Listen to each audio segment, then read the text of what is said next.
தமிழகத்தில் மிக முக்கியமாக மத்தியில் இருக்கக்கூடிய மாவட்டமாக பெரும்பாலும் வன்னிய சமுதாய மக்களும் தலித் மக்களும் அதிகம் இருக்கக்கூடிய பகுதிகளாக இருக்கக்கூடிய விழுப்புரம் ஒரு டிசைடிங் ஃபேக்டராக தான் இருக்குது. சி.வி. சண்முகம் அவர்கள் குறித்த ஒரு செய்தி. அவர் இந்த முறை விழுப்புரத்தில் அவர் நிற்கல, மயிலம் தொகுதியில் நிற்கிறார். ஏன் மயிலம் தொகுதிக்கு மாறினார்? திமுக நபர்கள் அதிமுகவோட டையை போட்டுக்கிட்டாங்க, அதிமுக நபர்கள் திமுகவோட டையை போட்டுக்கிட்டாங்கன்னு ஒரு செய்தி ஒன்று வெளியாயிடுச்சு. இந்த செய்தியை பார்க்கும்போது தான் அதிர்ச்சியாக இருந்தது. மயிலம் தொகுதியில் திமுகவில் செஞ்சி சிவா ஓரளவுக்கு நல்ல ஒரு பரிச்சயமான முகமா மக்களிடையே செல்வாக்கு மிக்க நபரா இருக்கிறார். இப்ப செஞ்சி சிவாவுக்கு சீட்டு கொடுக்கலாமே, சீட்டு கொடுத்தா மயிலம் தொகுதியில திமுக வெற்றி பெறும்ல, அப்புறம் எதற்காக அவருக்கு தரமாட்டாங்கன்னா அந்த பேச்சுவார்த்தையில ஏன் இவருடைய பேரை நீக்கிறாங்கன்னா அதனுடைய எல்லா வேலையும் செஞ்சி மஸ்தான் தான் பண்றாரு.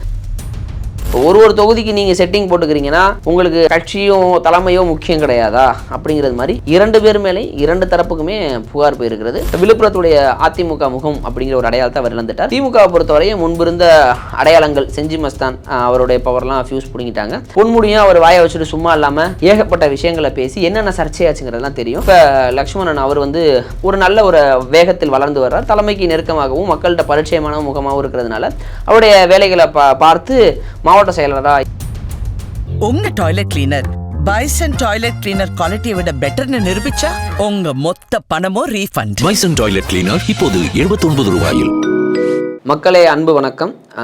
இன்றைக்கி நம்ம எப்படி ஒரு தொகுதிகளாக ஒரு மாவட்டமாக பார்க்குறோமோ அந்த வகையில் தான் விழுப்புரம் மாவட்டம். நம்ம விழுப்புரம் மாவட்டத்தில் கூடிய மொத்த தொகுதிகள் குறித்து அனலைஸ் பண்ணும்பொழுது தற்பொழுது ஒரு செய்தி நேற்றிலிருந்து இணையதளத்தில் வைரல் ஆகிட்டு இருக்கிறது. ஸோ இப்போ நம்ம அதை ஃபோக்கஸ், ஏன்னா தமிழகத்தில் மிக முக்கியமாக மத்தியில் இருக்கக்கூடிய மாவட்டமாக பெரும்பாலும் வன்னிய சமுதாய மக்களும் தலித் மக்களும் அதிகம் இருக்கக்கூடிய பகுதிகளாக இருக்கக்கூடிய விழுப்புரம் ஒரு டிசைடிங் ஃபேக்டராக தான் இருக்குது. ஏன்னா இரண்டு அமைச்சர்கள் இடம்பெறக்கூடிய தொகுதியாக விழுப்புரம் மாவட்டம் இருக்குது. விழுப்புரம் மாவட்டத்தில் மிக முக்கிய ஸ்டார்களாக பலம் இருக்கிறாங்க.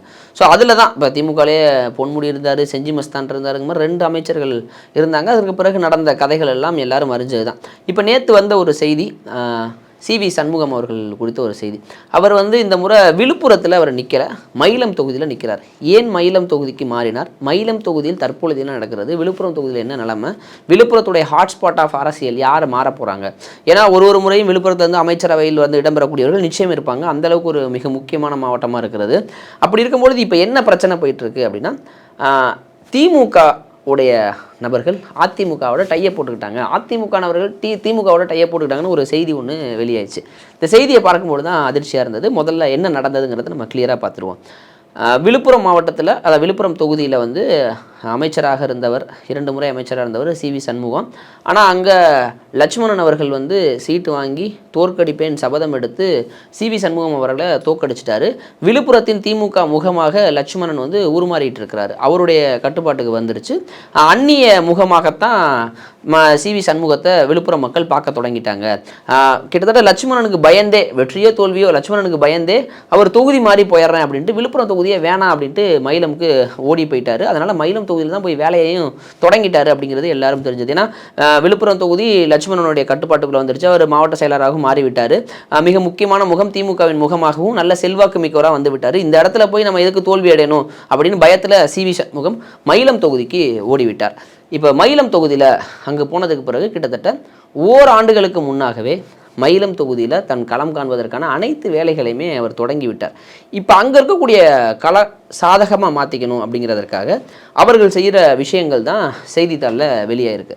என்ன அப்படின்னா, சி.வி. சண்முகமாக இருக்கட்டும், அவருடைய அண்ணன் ராதாகிருஷ்ணன் ஆகட்டும், ஒரு பலமான நபர்கள் தான், லாபி செய்யக்கூடியவர்கள், அரசியல் அனுபவம் மிக்கவர்கள்.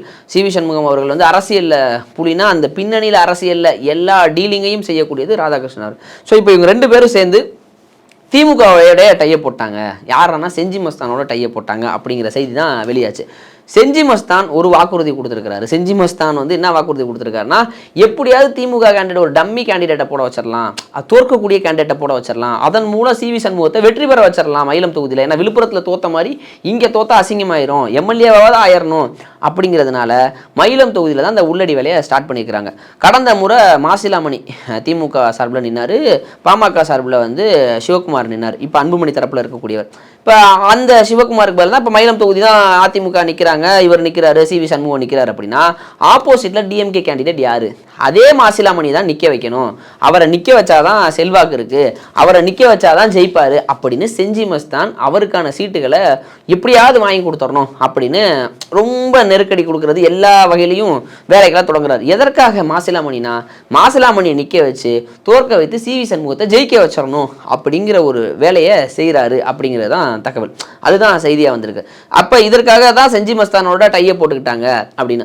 இப்போ குறிப்பாக அந்த பகுதியில் மயிலம் தொகுதியில் திமுகவில் வந்து செஞ்சி சிவா ஓரளவுக்கு நல்ல ஒரு பரிச்சயமான முகமாக மக்களிடையே செல்வாக்கு மிக்க நபராக இருக்கிறார். இப்போ செஞ்சி சிவாவுக்கு சீட்டு கொடுக்கலாமே, சீட்டு கொடுத்தா மயிலம் தொகுதியில் வந்து திமுக வெற்றி பெறும்ல, அப்புறம் எதற்காக அவருக்கு தரமாட்டாங்கன்னா அந்த பேச்சுவார்த்தையில் ஏன் இவருடைய பேரை நீக்கிறாங்கன்னா அதனுடைய எல்லா வேலையும் செஞ்சி மஸ்தான் தான் பண்ணுறார். செஞ்சி மஸ்தான் செஞ்சி சிவாவுக்கு சீட்டு கிடைக்கக்கூடாதுங்கிறதுக்காக என்னென்ன வேலைகளை செய்யணுமோ அந்த வேலையெல்லாம் செய்கிறாரு. அதற்கு காரணம் மயிலம் தொகுதியில் சிவி சண்முகம் எப்படியாவது ஜெயிச்சிடணும், ஒரு வலுவான கேண்டிடேட்டை போட்டால் செஞ்சி சிவா மாதிரியான ஒரு ஆட்களை போட்டால் தோல்வி அடைந்து விடுவார் அப்படின்பதற்காக, அவரை தோல்வி அடையக்கூடாது என்பதற்காக திமுக தரப்புல வேலை செய்கிறாங்க, செஞ்சி மஸ்தானுடைய தரப்பு வேலை செய்யுது, இந்த கொண்டு போய் தலைமையிடம் சேர்த்து விட வேண்டும் அப்படிங்கிறதுக்காக புகார்கள் வந்து அடுத்தடுத்து புகார்கள் நிறைய போயிருக்கிறது. அதுதான் செய்தியாக வெளியாச்சு. இப்போ இதற்காகவே பல திட்டம் பல கோடிகள் அப்படி சொல்லலாம், பல கோடிகள் வந்து கைமாறிச்சு. செஞ்சி மஸ்தான் தரப்புக்கு வந்து தரப்பட்டிருக்கு. ரெண்டுமே இணக்கமாக ஒர்க் பண்ண ஆரம்பிச்சிட்டாங்க, எதிர்கட்சிகள் மாதிரியே கிடையாது, இணக்கமாக ஒர்க் பண்ணாங்க. இந்த தொகுதியில் வந்து ரொம்ப சுமூகமாக போதுங்க, எந்த பிரச்சனையுமே இல்லைங்கிற மாதிரி ஒர்க் பண்ணுறாங்க. அதற்கு பதிலாக அதே மாதிரி இவருக்கும் அவங்க சைட்லேருந்து ஒரு ஹெல்ப் பண்ணி தரோம், உங்கள் தொகுதிக்கு நாங்கள் சப்போர்ட் பண்ணுறோங்கிற மாதிரி 2 பேரும் டையை போட்டுக்கிட்டாங்க இந்த 2 தொகுதியில்.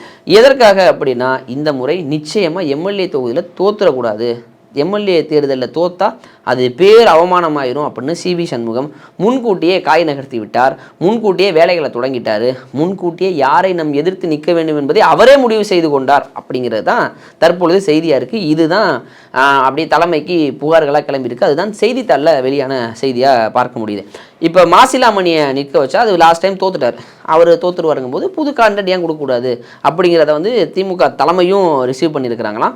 இப்படி ஒரு உள்ளடி வேலை நடக்கிறது தான் வந்திருக்கு. இப்போ ஏன் அவர் மயிலம் தொகுதிக்கு போனார்னா, நான் முன்பு சொன்னது போல தான், விழுப்புரம் தொகுதியில் லட்சுமணன் அவர்கள் அங்கேருந்து வந்ததற்கு பிறகு 2 முறை அமைச்சராக இருப்பேன், தோற்கடிப்பேன் அப்படின்னு சொன்னதன்படியே நின்று தோற்கடித்ததால் ஒரு முன்னாள் அமைச்சரை தோற்கடிச்சிட்டார். அதனால் அதை தாங்கிக்க முடியாது, மறுபடியும் நின்னா தோல்வி தானே வரப்போகுது, லட்சுமணனை எதிர்க்க தைரியம் இல்லாமல் அவர் பக்கத்து தொகுதிக்கு ஓடிவிட்டார் அப்படிங்கிற விமர்சனங்களை எல்லாருமே வச்சாங்க. அதை பார்க்க முடியுது. அங்கே தொகுதியிலையும் தோல்வி மட்டுமே மிஞ்சும் அப்படிங்கிறதுனால சிவி சண்முகத்தை காட்டிலும் அவருடைய அண்ணன் ராதாகிருஷ்ணன் அவர்கள், அவர் டெல்லி அளவுலலாம் லாபி பண்ணணும்னா நிறைய முயற்சி எடுத்தவர், நிழலாக இருந்து கொண்டு பல வேலையை செய்வார். ஏன்னா ஒரு மிக பின்னணி முகங்களில் மிக முக்கியமான முகமாக இருக்கக்கூடியவர், அனைவருக்கும் பின்னாடி கட்சியில் இருப்பவர்களுக்கு திரையிலுக்கு பின்னால் இருப்பவர்களுக்கு தெரிந்த ஒரு முகம், எல்லா டீலிங்கும் அவர் தான் பண்ணுவார். அதனால் அவரே ஒரு முறை டெல்லி லாபியெல்லாம் ட்ரை பண்ணிக்கிட்டு இருந்தார். இப்போ அவரோட செட்டிங்கில் தான் செஞ்சி மஸ்தான் கூட சேர்ந்துக்கிட்டு மயிலம் தொகுதியை எப்படியாவது சிவி சண்முகம் ஜெயிச்சாருங்கிறதுக்காக இந்த திட்டத்தை போட்டுக்கிறாருன்னா வெளிவந்த செய்தி. இந்த செய்தியால் 2 தலைமையுமே ஒரு மாதிரி அப்செட்டில் தான் இருக்காங்க. இப்போ ஒரு தொகுதிக்கு நீங்கள் செட்டிங் போட்டுக்கிறீங்கன்னா உங்களுக்கு கட்சியும் தலைமையோ முக்கியம் கிடையாதா அப்படிங்கிறது மாதிரி 2 பேர் மேலேயும் 2 தரப்புக்குமே புகார் போயிருக்கிறது. ஸோ செஞ்சி சிவா அவர்கள் அங்கே நிறுத்தப்படணும், மயிலம் தொகுதியில் நிறுத்தப்படணும். அவர் நின்னால் மக்களுக்கு பரிச்சயமான முகம், சமுதாயம் சார்ந்த வாக்குகள் அவருக்கு பெரிதளவில் இருக்குது, மக்களோடு இணக்கமாக இருக்கிறாரு, அவருக்கான வெற்றி வாய்ப்பு அதிகமாக இருக்கும், அவர் வெற்றி பெறுவார், சிவி சண்முகம் தோல்வி அடைவார். எப்படி விழுப்புரத்தில் லட்சுமணன்ட்ட தோல்வி அடைந்தாரோ அதே மாதிரி செஞ்சி சிவாவிடம் மயிலம் தொகுதியில் தோல்வி அடைவார் என்பதற்காக சீட்டை அவருக்கு தரணும் அப்படிங்கிற விஷயங்களை, புகார்களை, மனுக்களை பல பேர் தலைமைக்கு அனுப்பிட்டு இருக்காங்க.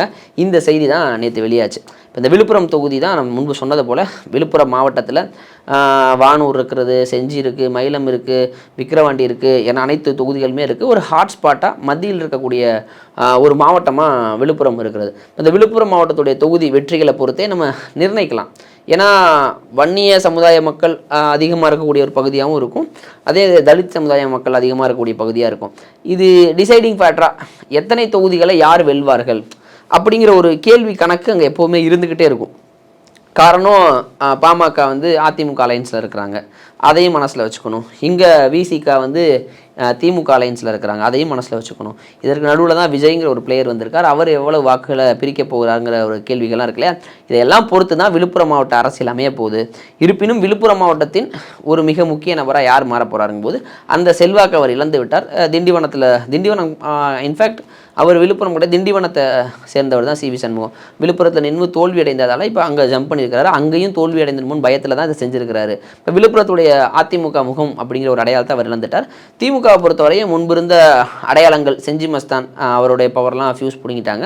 பொன்முடியும் அவர் வாயை வச்சுட்டு சும்மா இல்லாமல் ஏகப்பட்ட விஷயங்களை பேசி என்னென்ன சர்ச்சையாச்சுங்கிறதுலாம் தெரியும். அதற்கு பிறகு இப்போ லக்ஷ்மணன் அவர் வந்து ஒரு நல்ல ஒரு வேகத்தில் வளர்ந்து வர்றார். தலைமைக்கு நெருக்கமாகவும் மக்கள்கிட்ட பரிச்சயமான முகமாகவும் இருக்கிறதுனால அவருடைய வேலைகளை பார்த்து மாவட்ட செயலராக ஐ திங்க் எனக்கு விழுப்புரம் தொகுதிக்கும் இன்னொரு தொகுதிக்கும் போட்டாங்க. 2 தொகுதிக்கு வானூர் தொகுதிக்கும், வானூர் வந்து ஒரு தனி தொகுதி, அதற்கும் மாவட்ட செயலராக போட்டிருக்காங்க. அவருடைய எழுச்சி அப்படிங்கிறது அங்கே அதிகமாக இருக்குது. நான் அவருடைய ராஜ்யத்தை அவரை தவிர்த்து விட்டு அங்கே அரசியல் செய்ய முடியலைங்கிற ஒரு தாக்கத்தை அவர் ஏற்படுத்தியிருக்காரு. அது தலைமையும் பார்த்து தான் அந்த மாவட்ட செயலர் பதவி கொடுத்தாங்க. ஸோ விழுப்புரம் மாவட்டத்துடைய அரசியல் இதை நோக்கி தான் நகருது. நம்ம அடுத்து விழுப்புரம் மாவட்டத்தில் கூடிய ஒரு தொகுதி, ஏன்னா இது வந்து நேற்று வந்த செய்தியின் எதிரொலிப்பால் இதை நம்ம வந்து இந்த வீடியோ இருக்கும். விழுப்புரம் மாவட்டத்தில் கூடிய தொகுதிகள் அங்கே யாருக்கெல்லாம் கேண்டிடேட்டுக்கான வாய்ப்பு இருக்குது. ஏன்னா இப்போ பாமக சிவகுமார் நின்னார், அவருக்கு சீட்டு கிடையாதுங்கிற மாதிரி தான். ஏன்னா இவர் போய் நிற்கிறாரு, அதனால் அவருக்கு சீட்டு கிடையாதுங்கும் போது யார் யாருக்கெல்லாம் சீட்டு இருக்குது, பாமகவுக்கு அங்கே ஒரு சீட்டு, அது எந்த தொகுதி தரப்போகிறாங்க அப்படிங்கிற விஷயங்களையும் நம்ம அதை சார்ந்து அடுத்து திமுகவில் யாருடைய வேட்பாளர் பட்டியலுடைய பேர் அடிபடுது, அதிமுகவுடைய வேட்பாளர் பட்டியல் யார் அடிபடுது, யாருக்கு வெற்றி வாய்ப்பு அப்படிங்கிறத நம்ம அடுத்த வீடியோவில் பேசுவோம். சிவி சண்முகம் மயிலம் தொகுதியிலும் தோல்வி பெறுவாரா, செஞ்சி சிவாவிற்கான சீட்டு வந்து கிடச்சிருமா, இந்த விஷயம் தலைமைக்கு போயிருமா அப்படிங்கிற இயக்கத்தோடையும் கேள்விகளோடையும் பலரும் தொடர்றாங்க. உங்களுடைய ஒப்பீனியன் என்னவா இருக்குது அப்படிங்கிறத கமெண்ட் பாக்ஸில் தெரியப்படுத்துங்க.